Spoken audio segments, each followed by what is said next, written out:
नमस्कार, मी अश्विनी. आशु रेसिपी मराठीमध्ये सर्वांचं खूप खूप स्वागत आहे.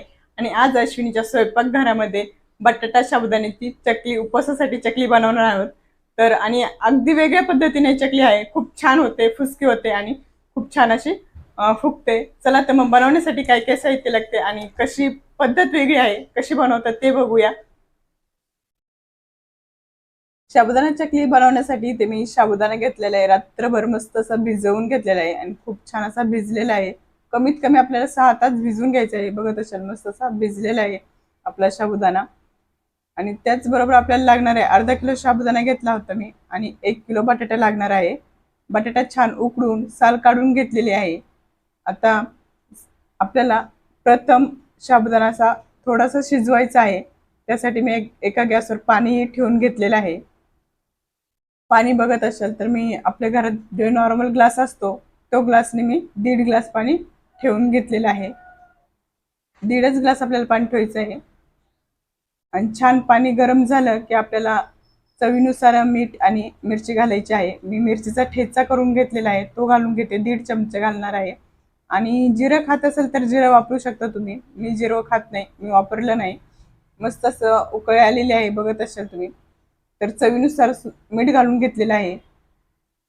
छान असं उकळी आली की आपल्याला साबुदाणा घालून घ्यायचा आहे लगेच. पूर्ण साबुदाणा मी घालून घेत आहे आणि साबुदाणा घातल्याच्या नंतर एकजीव करून घेणार आहे. छान छान एकजीव झालेला आहे. आता वाफ काढून घेणार आहे मी 7 मिनिट वाफ काढून घेणार आहे. बघत असाल 7 मिनिटानंतर मी झाकण काढून घेतलेलं आहे आणि आपल्या साबुदाण्याचा कलर सुद्धा चेंज झालेला आहे, म्हणजे मस्त असं शिजलेलं आहे. खूप छान झालेलं आहे. आपल्याला पाणी जास्त वापरायचं नाही, 1.5 ग्लास पाणी मापत होतं. आणि छान असं फुगतं याच्यामुळे. हा वेगळी पद्धत आहे चकलीची ही. तर काय होतं, ह्या शिजून घेतला की फुसका होतं, अगदी फुसका साबुदाणा होतो आणि चकली सुद्धा मग फुसकी होते. आपण डायरेक्ट टाकल्यावर थोडंसं तळल्यानंतर कडकपणा असतो, तो कडकपणा आपल्या चकलीला येत नाही. आता छान शिजलेलं आहे. आपण थंड करून घेणार आहोत. झाकण ठेवून पुन्हा मी घेते. गॅस बंद करून घेतलेला आहे. आणि इकडं मी बटाटाही मस्त असा किसून घेतलेला आहे. 1 किलो बटाटा छान किसून घेतलेला आहे. साबुदाण्यामध्ये घालून घेते. आपला साबुदाणा थंड झालेला आहे, त्यात घालून मी एकजीव करून घेणार आहे. छान बघत असाल मस्त आपला साबुदाणा आणि हे एकजीव करून घेतलेला आहे. आता आपण चकली पाडून घेणार आहोत. चकलीचा साचा असतो, त्या साच्यामध्ये मी मस्त पीठ घालून घेतलेलं आहे, आपण जे साबुदाण्याचं आणि बटाट्याचं. त्यांनी आता एक एक करून अशा चकल्या पाडून घेत आहे. चकलीमध्ये आपल्याला असा गॅप सोडायचा आहे, म्हणजे छान अशा वळतात पण आणि तळायच्या वेळेस सुद्धा व्यवस्थित तळतात. बघत असेल या पद्धतीने मी सर्व चकल्या करून घेणार आहे. खूप छान होत आहे चकल्या. याच पद्धतीने सर्व चकल्या मी करून घेणार आहे. चिटकून चिटकून पण नको ना. थोडीशी तार साईडला गेली तर जॉईंट करून घेते, म्हणजे व्यवस्थित दिसतात दिसायला.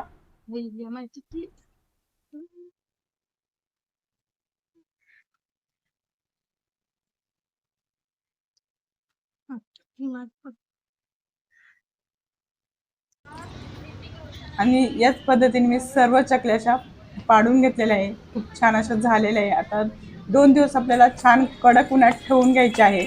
आणि आपल्या साबुदाणा चकल्या छान अशा 2 दिवस कडकडीत उन्हात वाळून घेतलेल्या आहे, छान वाळलेल्या आहे बघत असाल.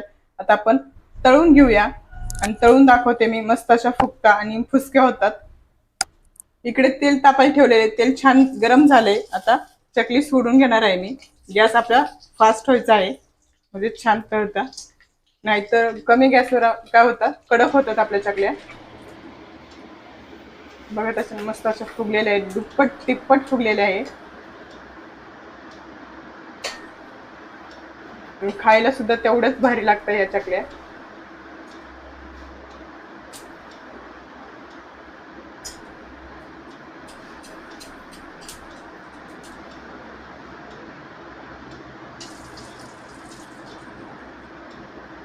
आणि आपल्या चकल्यामध्ये साबुदाण्याचं बटाट्याचं प्रमाण अतिशय मापत झालेलं आहे. आणि आपण जे साबुदाणा शिजून घेतला आहे 1.5 ग्लासामध्ये, तो सुद्धा एकदम मापत झालेला आहे. आणि याच पद्धतीने जर केले ना चकल्या खूप छान होतात. बघत असाल तुम्ही, खूप छान अशा फुगलेल्या आहे चकल्या आपल्या. सर्व चकल्या तळून घेतलेल्या आहे आणि जेव्हा आपण तळायच्या आधी चकली बघशाल तर या पद्धतीने होते, एकदम बारीक. आणि आज तळल्याच्या नंतर बघा, दुप्पट तिप्पट चौपट म्हटलं तरी चालेल, एवढी अशी आपली चकली फुगलेली आहे आणि खूप अशी खुसखुशीत झालेली आहे. बघत असेल मस्त अशी झालेली आहे आपली चकली आणि खायला सुद्धा तेवढीच टेस्टी लागते. नक्की ट्राय करून बघा ह्या उन्हाळ्यामध्ये आणि नक्कीच मला हा व्हिडिओ आवडेल आणि आवडला असेल तर नक्की कॉमेंट्समध्ये सांगा. व्हिडिओ कसा वाटला नक्की लाईक करा. व्हिडिओ आवडला असेल तर लाईक करा, शेअर करा, चॅनलला सबस्क्राईब करा. अशाच नवीन रेसिपी संग पुन्हा भेटूया. तोपर्यंत स्वस्त राहा, मस्त राहा, मेन म्हणजे आपले व्हिडिओ बघत राहा. बाय सर्वांना.